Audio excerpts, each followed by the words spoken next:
नमस्कार दोस्तों, सुबह का सादर प्रणाम। आप देख रहे हैं नेशन नाउ समाचार और मैं हूं आपके साथ उमेश गोस्वामी। वक्त की रफ्तार भले ही नहीं थमती, लेकिन गुजरा हुआ कल हमेशा जिंदा रहता है। समय के इस बहते कारवां से सदियों पुराने दौर की धूल हटाकर अतीत के झरोखों से इतिहास के उन दुर्लभ पन्नों और वक्त की दुर्गम पहियों के बीच से हम तलाश कर लाए हैं इतिहास की वो 5 सबसे बड़ी और अनसुनी दास्तानें जिन्हें सुनकर आप दंग रह जाएंगे। तो उठाइए अपनी सुबह की चाय और हमारे साथ पलटना शुरू कीजिए यादों का वो पन्ना, क्योंकि वक्त बदल जाता है पर तारीख गवाह है।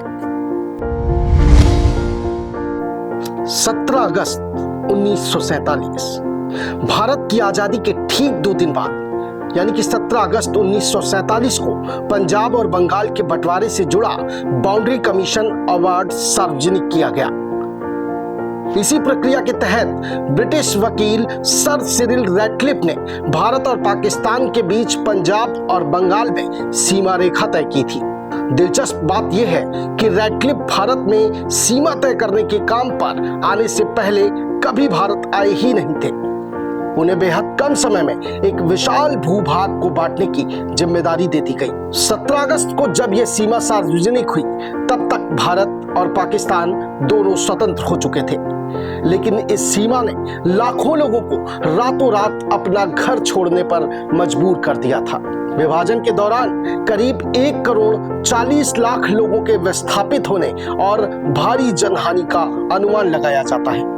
यानी 17 अगस्त 1947 आजादी के जश्न के सिर्फ 2 दिन बाद एक ऐसी तारीख बनी जिसने भारतीय उपमहाद्वीप का नक्शा और समाज दोनों बदल दिए। दूसरी बड़ी घटना 17 अगस्त 1945। अब चलते हैं भारत से हजारों किलोमीटर दूर इंडोनेशिया। 17 अगस्त 1945 को सुकर्णो और मोहम्मद हत्ता ने इंडोनेशिया की स्वतंत्रता की घोषणा की। उस समय इंडोनेशिया जापानी कब्जे से निकल रहा था और द्वितीय विश्व युद्ध अपने अंतिम दौर में था। 17 अगस्त की सुबह जकार्ता में सुकर्णो ने स्वतंत्रता की घोषणा पढ़ी और इंडोनेशिया ने खुद को स्वतंत्र राष्ट्र घोषित कर दिया।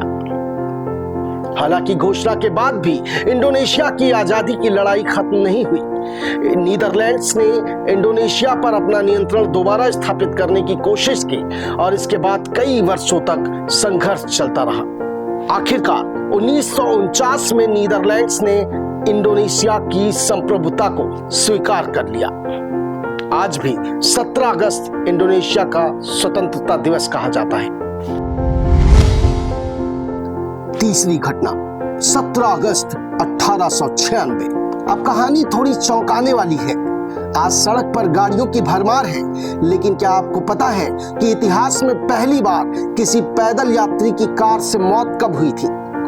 तो अब हम आपको बताते हैं। वो तारीख थी 17 अगस्त 1896। लंदन की क्रिस्टल पैलेस में ब्रिजेट डिस्क्रॉल नाम की करीब 44 वर्षीय महिला एक कार की चपेट में आ गई थी। वह कार प्रदर्शन के लिए चलाई जा रही थी और उसकी रफ्तार करीब 4 मील प्रति घंटे यानी लगभग 6.4 किलोमीटर प्रति घंटे बताई जा रही थी। ड्रिस्कॉल की मौत के बाद यह घटना इतिहास में मोटर कार से किसी पैदल यात्री की पहली दर्ज मौत के रूप में दर्ज हुई। सोचिए, जिस कार की रफ्तार आज के हिसाब से बेहद कम थी, उसी दौर में एक ऐसी घटना हुई जिसने आने वाले समय में सड़क सुरक्षा और यातायात नियमों की जागरूकता को सामने ला दिया। यानी 17 अगस्त 1896 ऑटोमोबाइल इतिहास की एक बेहद दुखद तारीख बन गई। चौथी घटना 17 अगस्त 1969। अब बात तो उस तूफान की जिसने अमेरिका में तबाही की तस्वीर बदल दी। 17 अगस्त 1969 की देर शाम हरिकेन कैमिली अमेरिका के मिसिसिपी तट से टकरा गया। यह कोई सामान्य तूफान नहीं था।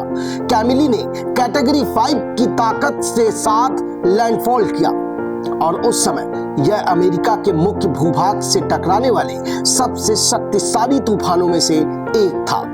तूफान के साथ तेज हवाएं, भारी बारिश और विनाशकारी समुद्री लहरें भी आई। अमेरिकी नेशनल वेदर सर्विस के मुताबिक कैमिली के लैंडफॉल के वक्त वास्तविक अधिकतम हवाओं का सटीक रिकॉर्ड नहीं मिल पाया, क्योंकि इलाके में लगे हवा मापने वाले उपकरण भी नष्ट हो गए थे। और ये घटना आज भी अमेरिका के सबसे विनाशकारी तूफानों के इतिहास में गिनी जाती है। पांचवी और बेहद दिलचस्प घटना 17 अगस्त 1978। और अब ऐसी घटना का जिक्र करेंगे जिसने इंसान को आसमान में एक नई ऊंचाई दी।